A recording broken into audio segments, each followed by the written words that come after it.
Mamırlar əsasən iki evli bitkilər olur. Yəni erkək bitkidə spermatozoidlər, dişi bitkidə isə yumurta hüceyrə yaranır. Eyni bir bitki üzərində iki qamet yaranmır.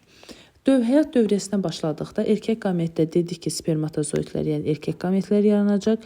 Dişi bitkidə isə dişi qamet olan yumurta hüceyrə yaranacaq. Daha sonra erkək qametlər su vasitəsilə düşür dişi bitkinin yumurta hüceyrəsinin üzərinə, mayalanma baş verir. Mayalanmadan zigot, zigotdan isə ayaqcıqlı qutucuq yaranır. Baxın, bu dişi bitkimizdir bizim.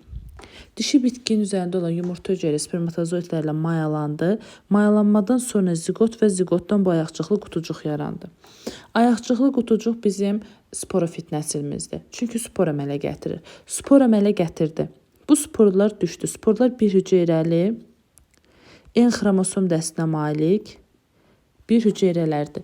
Düşdü spor cücərdi. Cücərdikdən sonra protonema ilkin cücərti yarandı. Cücərti isə dişi və ya erkək bitkiyə başlanğıc verəcək. Bununla da dövriyyə daim davam edəcək. Burada deyəcəksiniz ki, gametofit nəsil yetkin bitki və ya cücərti protonema götürülür. Sporofit nəsil isə ayaqcıqlı qutucuq göstərilir.